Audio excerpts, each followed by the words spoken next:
ছিল। তখন জিনদের সর্দার, যার নাম হচ্ছে ইফরিত, সে দাঁড়িয়ে গেল, বলে হুজুর আমি এনে দিতে পারবো। বলে সময় কতক্ষণ? ইফরিত মিনাল জিন্নি আনা আতিকা বিহি ক্বাবলা আন তাকুমা মিন মাকামিক, বলে আপনার এই মজলিস শেষ হওয়ার আগে আগে নিয়ে আসবো। যেই সিংহাসনের পরিধি হচ্ছে 80 ফুট লম্বা, 40 ফুট প্রস্থ, আরো 20 ফুট নিচের দিকে গাড়া, এত বড় সিংহাসন।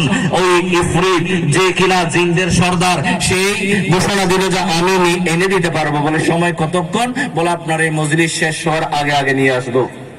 তখন হযরত সুলাইমান আলাইহিস সালাতু ওয়াস সালাম বলেন, এটা তো অনেক দেরি, এটা তো অনেক সময়ের প্রয়োজন, আমার এই মজলিস শেষ হতে 1 ঘন্টার প্রয়োজন, 2 ঘন্টার প্রয়োজন, আরো বেশি সময় লাগতে পারে, সুতরাং আরো দ্রুত কে নিয়ে আসতে পারবে? দাঁড়িয়ে যাও, জোরে বলি সুবহানাল্লাহ।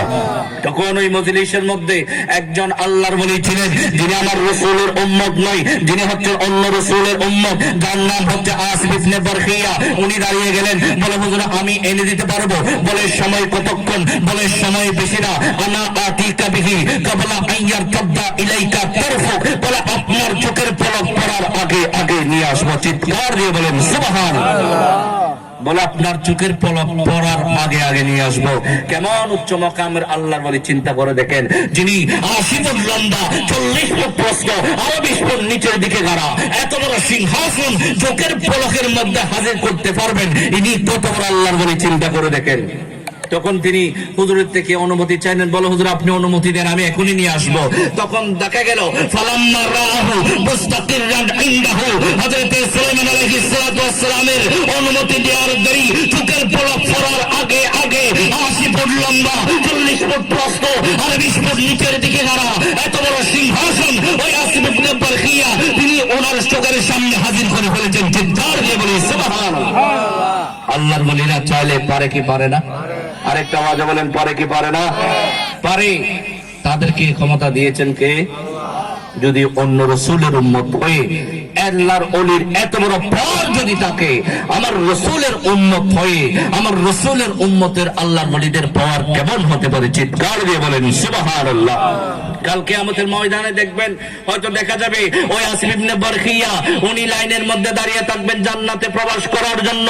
আমার রাসূল বলেন, আনা আফদালুশ শাফিঈন ওয়া আফদালুল মুশাফফিঈন ইয়াউমাল কিয়ামা, আমি হচ্ছি সর্বপ্রথম ব্যক্তি যে কিনা কাল কিয়ামতের ময়দানে সর্বপ্রথম জান্নাতের জন্য সুপারিশ করবে।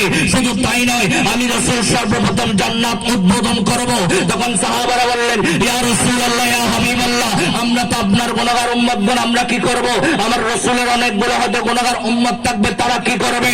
আমার রাসূল ওই হাদিস শরীফের মধ্যে উম্মতদেরকে বাদ দেন নাই। আমার রাসূল বলেন, ওয়া হুরিমাত আলাল উমামি হাত্তা তাদখুলাহা উম্মতি। চিৎকার দিয়ে বলি সুবহানাল্লাহ। আমার রাসূল বলেন, আমি রাসূল নবুয়তের কণ্ঠে এলান দিচ্ছি, কাল কিয়ামতের ময়দানে ততক্ষণ পর্যন্ত অন্যান্য রাসূলের উম্মতগণ জান্নাতে প্রবেশ করা হারাম, যতক্ষণ পর্যন্ত আমি রাসূলের উম্মত জান্নাতে প্রবেশ করবে না। চিৎকার দিয়ে বলি সুবহানাল্লাহ। তো বোঝাতে চাচ্ছিলাম, ওই আসিফ ইবনে বারখিয়া যিনি আল্লাহর ওলি, 80 ফুট লম্বা, 40 ফুট প্রস্থ, আরো 20 ফুট নিচের দিকে গাড়া, এত বড় সিংহাসন যিনি মুহূর্তের মধ্যে হাজির করে ফেলেছেন, উনি কিন্তু আমার রাসূলের উম্মত নয়, অন্য রাসূলের উম্মত। এত বড় পাওয়ারফুল আল্লাহর ওলি হওয়া সত্ত্বেও কাল কিয়ামতের ময়দানে জান্নাতে প্রবেশ করার জন্য লাইনে দাঁড়িয়ে থাকবে। যদি জিজ্ঞেস করা হয়, আপনি তো চমৎকার আল্লাহর ওলি, আপনি জান্নাতে প্রবেশ না করে লাইনে দাঁড়িয়েছেন কেন?